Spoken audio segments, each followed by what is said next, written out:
Mengapa saya tidak pernah rasa puas hati? Dan bagaimanakah saya dapat mengalami kepuasan hati yang sepenuhnya? Pernahkah Anda terfikir mengapa rasa puas hati selalu terasa begitu jauh sekali?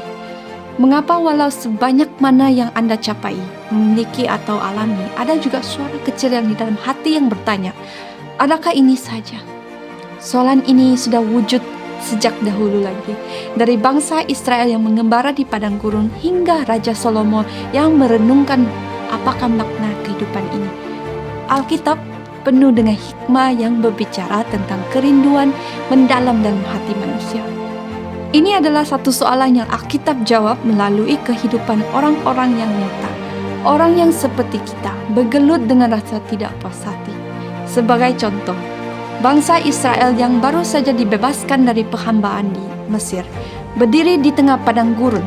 Tuhan telah menyelamatkan mereka dengan banyak sekali mukjizat, memberikan makanan dari syurga mana, dan memimpin mereka dengan tiang awan di siang hari dan tiang api di malam hari.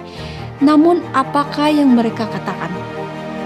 Dalam Bilangan 11 ayat 4 hingga 6 dikatakan di sini, orang ramai di antara mereka tamak akan makanan lain. Lalu orang Israel yang menangis lagi serta berkata, siapakah yang akan memberi kita makan daging? Kita teringat ikan yang kita makan di Mesir tanpa bayar, juga timun, tembikai, daun bawang, daun besar, dan bawang putih. Tetapi sekarang jiwa kami menjadi kering. Tiada apa-apa lagi di sini kecuali mana ini depan mata kami. Rungutan mereka mencerminkan ketidakpuasan yang ada dalam diri kita semua. Kerinduan yang tidak tenang untuk sesuatu yang lebih, sesuatu yang di luar saat ini. Tetapi mengapa? Mengapa kegelisahan ini terus berlanjutan? Alkitab mendedahkan bahwa rasa tidak puas hati sering datang dari keinginan yang salah. Yakobus 4 ayat 2 dikatakan sini, kamu mengingini sesuatu tetapi tidak memperolehnya. Kamu membunuh dan cemburu tetapi kamu tidak dapat mencapai apa yang kamu kehendaki. Kamu bertengkar dan berperang, kamu tidak mendapat apa-apa kerana kamu tidak meminta kepada Tuhan. Masalahnya bukan pada keinginan itu sendiri, tetapi pada tempat kita meletakkannya. Apabila kita menggantungkan harapan pada kejayaan duniawi, harta benda, ataupun hubungan untuk mengisi kekosongan jiwa kita, kita akan sentiasa merasa tidak cukup. Raja Salomo, seorang yang memiliki segalanya, kekayaan, kebijaksanaan, dan kuasa, merumuskan setelah pencariannya yang tidak berkesudahan. Dikatakan kesia-siaan belaka. Kata pengkhotbah, kesia-siaan belaka. Segala sesuatu adalah sia-sia. Mengapa? Kerana tiada apa-apa di bawah matahari yang dapat memuaskan hati yang dicipta untuk kekekalan. Jika ketidakpuasan adalah satu penyakit, apakah itu penawarnya? Rasul Paulus memberikan pandangannya. Paulus mengalami kelaparan, penjara, dan kesusahan. Namun dia menemui kedamaian dengan mempercayai kekuatan Tuhan. Dalam Filipi 4 ayat 11 hingga 13 dikatakan sini, bukan kerana kekurangan aku berkata demikian, sebab aku telah belajar mencukupkan diri dalam segala keadaan. Aku tahu apa itu kekurangan dan aku tahu apa itu kelimpahan. Dalam segala hal dan dalam segala keadaan, aku telah belajar rahsia untuk kenyang atau lapar, hidup berkelimpahan, berkekurangan.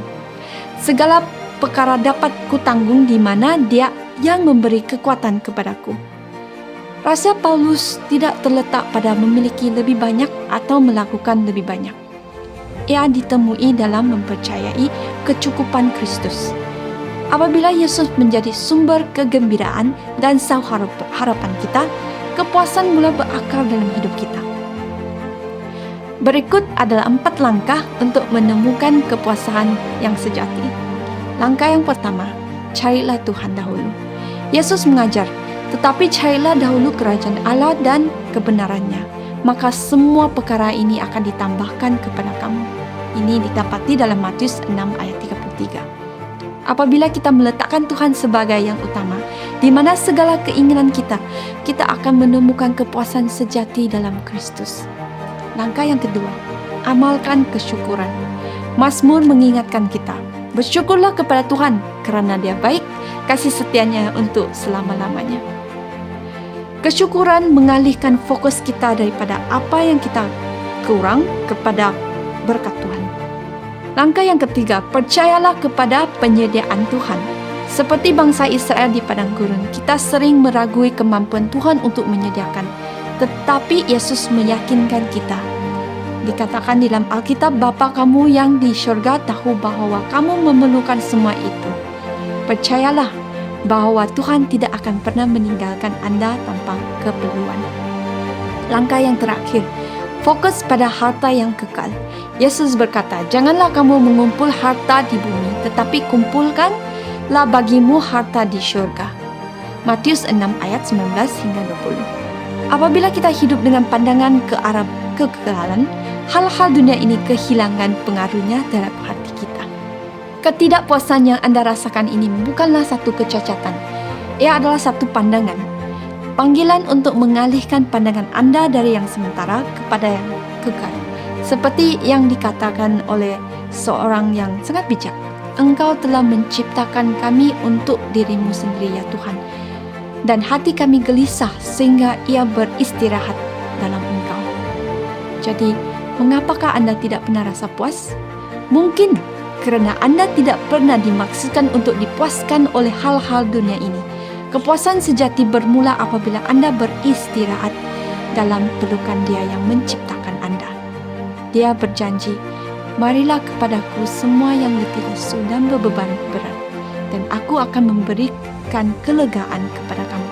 Matius 11 ayat 28. Jika hati Anda tergerak untuk mendekat kepada Tuhan, mempercayainya lebih lagi, atau jika Anda memerlukan sokongan dalam perjalanan iman Anda, sila hubungi kami melalui WhatsApp atau email yang disediakan di deskripsi di bawah.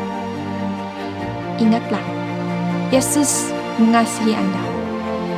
Tuhan memberkati.